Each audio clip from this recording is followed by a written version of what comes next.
Imagens sobre o crime, suas motivações e sobre a identidade de Febrônio. Essa disputa de imagens sobre não apenas os crimes, mas também sobre a própria cidade do Rio de Janeiro. E não era a primeira vez que o Rio de Janeiro passou por isso. Um evento de 10 anos antes pode nos mostrar como essas imagens são construídas. Um evento que marcou profundamente a história do Rio de Janeiro, a gripe espanhola de 1918.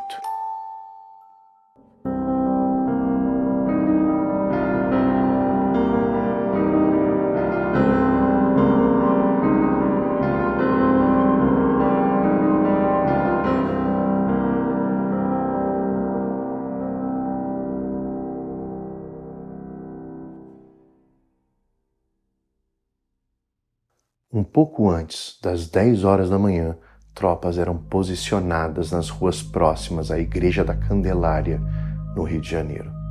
As ruas permaneciam em silêncio. Tudo tomava um tom fúnebre.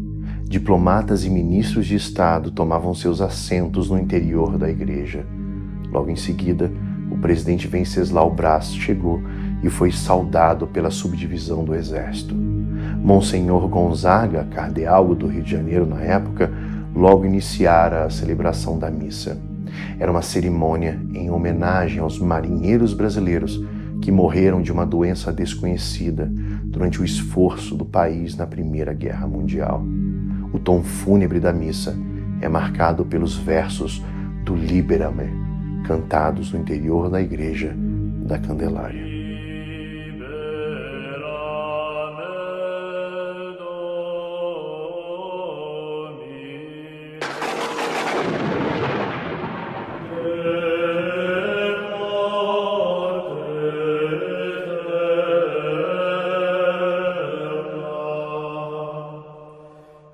Àquela altura, as informações sobre a doença ainda eram contraditórias.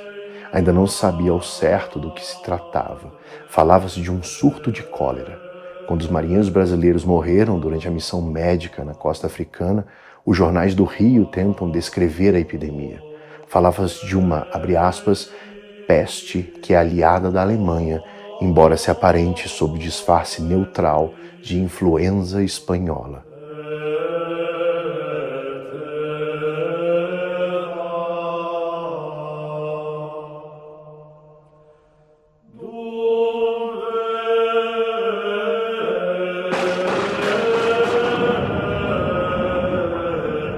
A guerra e a epidemia se misturam. Tinha-se uma ideia da gravidade da doença, mas até então parecia algo um tanto distante da cidade do Rio de Janeiro. Enquanto os jornais tratavam da gravidade da doença, que até então parecia estar apenas do outro lado do Atlântico, as páginas dos jornais dividiam espaço com anúncios da normalidade do Rio de Janeiro. 2 semanas antes da cerimônia na Igreja Candelária, tudo parecia normal no Rio de Janeiro. No meio disso tudo, diferentes imagens se misturam para tentarem caracterizar o que seria aquela doença. No dia 26 de setembro, circula nos jornais a declaração do contra-almirante Lopes Rodrigues, chefe do Corpo de Saúde Naval. Ele dizia supor que a tal epidemia seria um surto de dengue, que surgiu lá em Santa Catarina em 1889 e que lá no clima africano, no fronte de guerra, teria se modificado. De forma geral, amenizava-se a relevância da doença.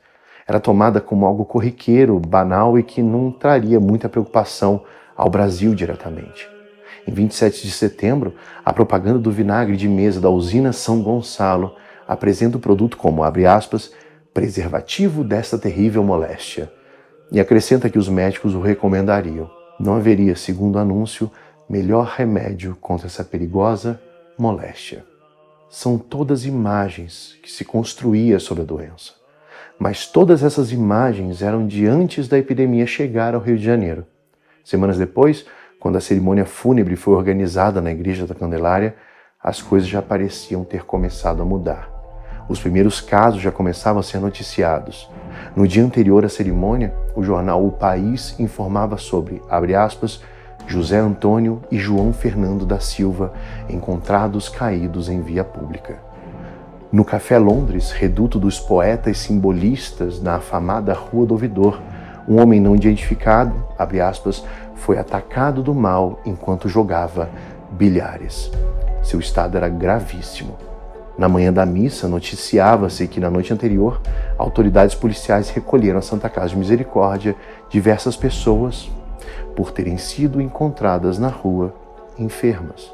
Manuel Gomes Lage, operário. Joaquim Antônio, empregado de padaria. Jorge Silva Freire, sem ocupação nem residência, nas palavras do jornal. E José Pérez Torres, de 18 anos, que morava à Rua dos Inválidos, a pouco menos de 2 quilômetros da Igreja da Candelária.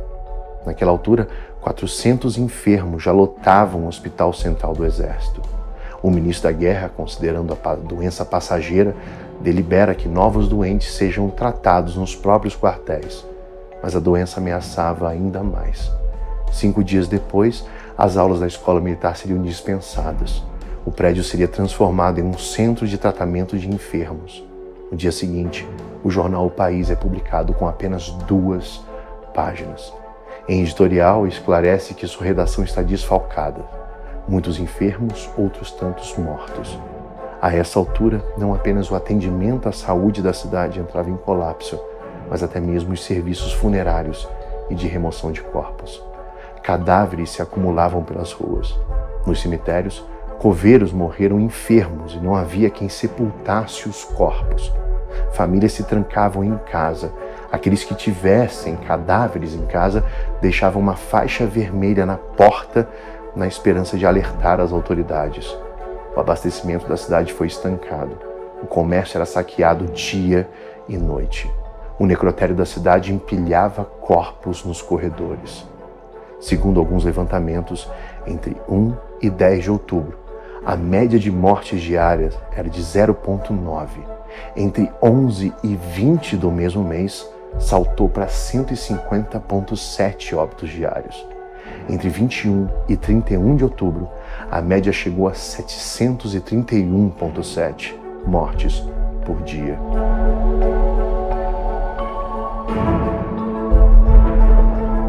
Mas esses números são acompanhados de imagens. A escalada da epidemia veio súbita. Em um mês, a cidade mudou drasticamente. Nesse turbilhão, compreender aqueles tempos novos era uma tarefa difícil. Para isso, para entender toda essa transformação, apela-se para imagens e repertórios familiares. Imagens são adaptadas para dar sentido ao novo.